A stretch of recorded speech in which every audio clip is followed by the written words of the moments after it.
অভিনন্দিত আপনারা সেই দিনই করেছেন যেদিন আমার লেখা আপনাদের ভালো লেগেছে। বিংশ শতাব্দীর অসম্ভবের সম্ভাবনার যুগে আমি জন্মগ্রহণ করেছি। এই অভিযান সেনা দলের তুর্যবাদকের একজন আমি। এই হোক আমার সবচেয়ে বড় পরিচয়। আমি এই দেশে এই সমাজে জন্মেছি বলেই শুধু এই দেশেরই এই সমাজেরই নই, আমি সকল দেশের সকল মানুষের। কবি চায় না দান, কবি চায় অঞ্জলি, কবি চায় প্রীতি। কবিতা আর দেবতা সুন্দরের প্রকাশ। সুন্দরকে স্বীকার করতে হয় যা সুন্দর তাই দিয়ে। সুন্দরের ধ্যান তার স্তবজ্ঞানী আমার ধর্ম। তবু বলছি, আমি শুধু সুন্দরের হাতে বিনা পায়ে পদ্ম ফুল দেখিনি, তার চোখে চোখ ভরা জলও দেখেছি। শ্মশানের পথে, গোরস্থানের পথে তাকে ক্ষুধাদীর্ণ মূর্তিতে ব্যথিত পায়ে চলে যেতে দেখেছি। যুদ্ধভূমিতে তাকে দেখেছি, কারাগারের অন্ধকূপে তাকে দেখেছি, হাসির মঞ্চে তাকে দেখেছি। আমাকে বিদ্রোহী বলে খামোখা লোকের মনে ভয় ধরিয়ে দিয়েছেন কেউ কেউ। এই নিরীহ জাতটাকে আঁচড়ে কামড়ে তেড়ে নিয়ে বেড়াবার ইচ্ছা আমার কোনো দিনই নেই। আমি বিদ্রোহ করেছি, বিদ্রোহের গান গেয়েছি অন্যায়ের বিরুদ্ধে, অত্যাচারের বিরুদ্ধে। যা মিথ্যা, কলুষিত, পুরাতন পচা, সেই মিথ্যা সনাতনের বিরুদ্ধে। ধর্মের নামে ভণ্ডামি ও কুসংস্কারের বিরুদ্ধে। কেউ বলেন আমার বাড়ি জবন, কেউ বলেন কাফের। আমি বলি ও দুটোর কোনোটাই নয়। আমি কেবলমাত্র হিন্দু মুসলমানকে এক জায়গায় ধরে এনে হ্যান্ডশেক করাবার চেষ্টা করেছি। গালাগালিকে গলাগলিতে পরিণত করার চেষ্টা করেছি। সে হাতে হাত মেলানো যদি হাতাহাতির চেয়ে অসবল হয়ে থাকে, তাহলে ওরা আপনি আলাদা হয়ে যাবে। আমার গাঁট ছড়ার বাঁধন কাটতে তাদের কোনো বেগ পেতে হবে না, কেননা একজনের হাতে আছে লাঠি আর একজনের আস্তিনে আছে ছুরি।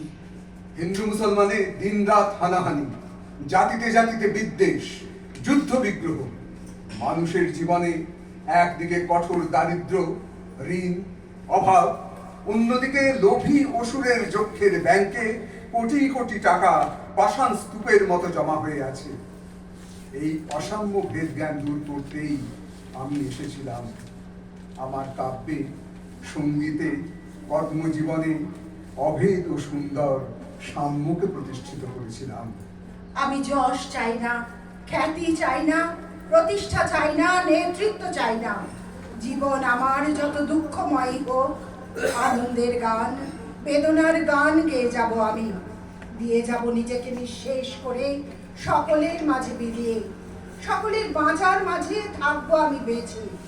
এই আমার ব্রত, এই আমার সাধনা, এই আমার তপস্যা।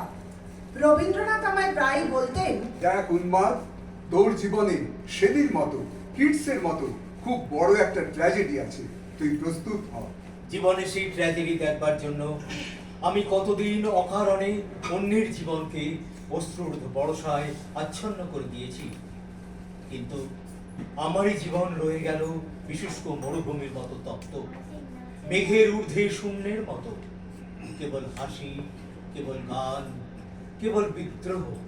আমার বেশ মনে পড়ছে একদিন আমার জীবনের মহা অনুভূতির কথা। আমার ছেলে মারা গেছে। আমার মন তীব্র পুত্র শোকে যখন ভেঙে পড়ছে, ঠিক সেই দিনই, সেই সময়ে আমার বাড়িতে হাসনা হেনা ফুটেছে। আমি প্রাণ ভরে সেই হাসনা হেনার গন্ধ উপভোগ করেছিলাম। আমার কাব্য, আমার গান, আমার জীবনের অভিজ্ঞতার মধ্য হতে জন্ম নিয়েছে। যদি কোনোদিন আপনাদের প্রেমের প্রবল টানে আমাকে আমার একাকিত্বের পরম শূন্য থেকে অসময়ে নামতে হয়, তাহলে সেদিন আমায় মনে করবেন না আমি সেই নজরুল। সেই নজরুল অনেক দিন আগে মৃত্যুর খিড়কি দুয়ার দিয়ে পালিয়ে গেছে। মনে করবেন পূর্ণত্বের তৃষ্ণা নিয়ে যে একটি অশান্ত তরুণ এই ধরায় এসেছিল।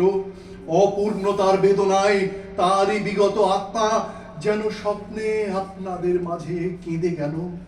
যদি আর বাঁশি না বাজে, আমি কবি বলে বলছি নে, আমি আপনাদের ভালোবাসা পেয়েছিলাম সেই অধিকারে বলছি। আমায় আপনারা ক্ষমা করবেন, আমায় ভুলে যাবেন। বিশ্বাস করুন, আমি কবি হতে আসিনি, আমি নেতা হতে আসিনি। আমি প্রেম দিতে এসেছিলাম, প্রেম পেতে এসেছিলাম। সেই প্রেম পেলাম না বলে আমি এই প্রেমহীন নিরস পৃথিবী থেকে নীরব অভিমানে চিরদিনের জন্য বিদায় নিলাম। যেদিন আমি চলে যাব সেদিন হয়তোবা বড় বড় সভা হবে, কত প্রশংসা, কত কবিতা বেরোবে হয়তো আমার নামে। দেশপ্রেমিক, ত্যাগী, বীর, বিদ্রোহী, বিশেষণের পর বিশেষণ টেবিল ভেঙে ফেলবে থাপ্পড় মেরে বক্তার পর বক্তা। এই অসুন্দরে শ্রদ্ধা নিবেদনে শ্রাদ্ধ দিনে বন্ধু তুমি যেন যেও না, যদি পারো চুপটি করে বসে আমার অলিখিত জীবনের কোনো একটি কথা স্মরণ করো। তোমার ঘরের আঙিনায় বা আশেপাশে যদি একটি ঝরা পায়ে পেশা ফুল পাও, সেটিকে বুকে চেপে বলো, বন্ধু আমি তোমায় পেয়েছি। তোমাদের পানে চাহিয়া বন্ধু আর আমি জানিব না, কোলাহল করি সারাদিন মান, কারো ধ্যান ভাঙিব না। নিশ্চল নিশ্চুপ আপনার মনে পড়িব একাকী, গন্ধ বিধুর ঘুম।